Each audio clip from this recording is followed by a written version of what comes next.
Hello, I'm Sebastian. Welcome to Nine Nar Trees podcast. Today, I will summarize and review the book. Ages of American Capitalism by Jonathan Levy offers a sweeping, interpretive history of the United States told through the changing meanings and mechanisms of capitalism. Rather than treating markets as a timeless backdrop, Levy follows the nation through distinct eras in which Americans organized economic life around different ideas of value, risk, credit, and power. The book connects major political events, social conflicts, and technological transformations to shifts in finance, property, labor systems, and corporate labor systems and corporate organization. It highlights how public institutions and private enterprise continually shaped each other, from early experiments in nation-building and banking to industrial expansion, modern consumer society, and the rise of a finance-centered economy. By framing capitalism as a set of evolving arrangements, the narrative explains why familiar features of American life such as mass production, homeownership, pensions, and globalized corporations emerged when they did and at what cost. The result is a big-picture account that links everyday economic experience to long-run national change. I will give you key takeaways from this book. Firstly, capitalism as a political project, not a natural condition. One of the book's central contributions is its insistence that American capitalism was built through contested choices, laws, and institutions rather than simply unfolding from barter into markets. The story foregrounds how governments created the conditions for private accumulation by defining property rights, enforcing contracts, building infrastructure, chartering banks and corporations, and managing money. In this view, capitalism is inseparable from state capacity and from political struggles over who benefits from growth and who bears its risks. Levy also emphasizes that Americans repeatedly debated what economic freedom meant, whether it was the freedom to own property, to compete, to labor without coercion, or to be protected from instability.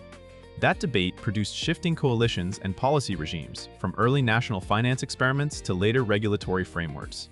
The topic clarifies why crises mattered as turning points, panics, depressions, and wartime mobilizations forced new rules about credit, taxation, and public obligations. Reading the narrative through this lens helps readers see elections, court decisions, and administrative innovations as core economic forces. It also explains why capitalism in the United States developed unevenly across regions and groups, since political power shaped access to land, credit, and legal protections. Secondly, from land and slavery to industrial expansion and corporate power, Levy traces how early American wealth relied heavily on land, extraction, and coerced labor, and how those foundations set the stage for later industrial growth. The expansion across the continent was not only a demographic and military process, but also an economic reordering that tied property, settlement, and speculative finance together. The book links plantation slavery to broader capitalist development by showing how it connected to credit markets, trade networks, and the production of staple commodities. As the 19th century progressed, industrialization transformed the logic of accumulation. Railroads, factories, and urban labor markets required large fixed investments, managerial coordination, and new forms of corporate organization. This era encouraged the rise of big enterprises that could command capital at scale and reshape competition. Levy highlights how corporate consolidation changed the balance between producers, workers, and consumers, and why public responses emerged through antitrust politics, labor movements, and regulatory experimentation. The topic illuminates how industrial capitalism created both unprecedented productivity and recurring conflicts over wages, working conditions, and democratic accountability. It also shows the cultural shift from a society oriented around ownership of land and tools toward one oriented around wage labor, corporate employment, and mass markets. Thirdly, the architecture of modern finance, credit, risk, and the business cycle. A recurring theme is that American capitalism depends on systems that translate future expectations into present action, especially through credit. Levy treats finance not as a separate sector, but as a core mechanism that enables expansion while also generating vulnerability. Banks, securities markets, insurance, and later central banking structures are portrayed as tools for reallocating risk and mobilizing savings, with profound consequences for households and firms. The book explains why the business cycle became a defining feature of modern economic life and how Americans attempted to manage it. Financial innovations could democratize opportunity by widening access to borrowing and investment, yet they could also concentrate power and amplify instability. The narrative pays attention to how information, trust, and regulation shaped credit creation and how crises exposed the limits of prevailing arrangements. As industrial capitalism matured, the need to coordinate investment and stabilize money pushed the country toward more sophisticated financial governance. This topic helps readers connect everyday phenomena such as mortgages, consumer credit, and retirement savings to larger structures of balance sheets and asset values. It also clarifies why debates about speculation, leverage, and moral hazard recur across centuries, often resurfacing when prosperity makes risk feel distant. Fourthly, consumer society and the reorganization of everyday life.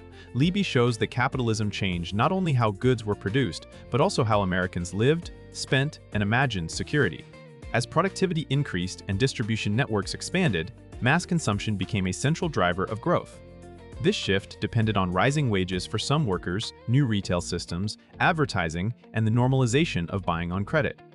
The book situates household life within broader economic strategies, explaining how durable goods, automobiles, suburban housing, and lifestyle branding help stabilize demand and absorb industrial output. It also emphasizes the institutional supports that made consumer capitalism sustainable for a time, including public investments, labor contracts, and social insurance arrangements that reduced insecurity and encouraged spending. Yet the benefits were unevenly distributed, with sharp divisions by race, gender, region, and occupation shaping who could access home ownership, education, and stable employment. The topic underlines how consumer society created new forms of dependence. Families became tied to wages, prices, interest rates, and employer-provided benefits, while corporations gained influence over cultural norms and political agendas. By mapping consumption onto power and policy, the narrative helps readers see why debates about inequality, public goods, and market morality are inseparable from the everyday acts of work, purchase, and saving. Lastly, the rise of a finance-centered economy and its political consequences. In the later phases of the story, Levy examines how American capitalism increasingly revolved around asset values, shareholder returns, and financial engineering. As manufacturing employment declined relative to services and as globalization reshaped supply chains, profits and power shifted toward institutions that manage capital flows, price risk, and trade in securities. The book connects this evolution to policy choices about deregulation, taxation, monetary strategy, and the governance of corporate behavior. It also highlights how households became more directly exposed to markets through pensions, mutual funds, home equity, and credit products, turning personal well-being into a function of interest rates and asset cycles. This change altered political incentives. Protecting financial stability and supporting asset prices could become central goals, even when wage growth lagged. The topic explores how crises in a finance-centered system can spread rapidly and require large public interventions, raising questions about fairness and democratic legitimacy. It also clarifies why inequality can widen when gains accrue to owners of appreciating assets while the costs of volatility fall on workers and borrowers. The result is an interpretation of recent history that links populist backlash, institutional mistrust, and policy paralysis to deep transformations in how capitalism generates wealth. In conclusion, this book suits readers who want a big, coherent explanation of how the United States became the kind of economy it is, especially students, policy-minded professionals, and general non-fiction readers who like history that connects politics, finance, and everyday life.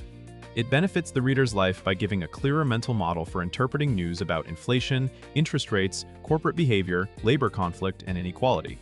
Instead of treating those issues as isolated headlines, Levy encourages readers to see them as outcomes of institutions that allocate risk and define value. That perspective can improve decision-making, from voting and civic engagement to personal choices about debt, savings, and career planning. The book is worth buying compared to many surveys because it offers an organizing framework of distinct ages that makes long and complex history feel legible, while still taking material realities seriously. It also integrates topics often separated in other accounts, such as slavery and finance, consumer life and state capacity, corporate power, and macroeconomic stabilization.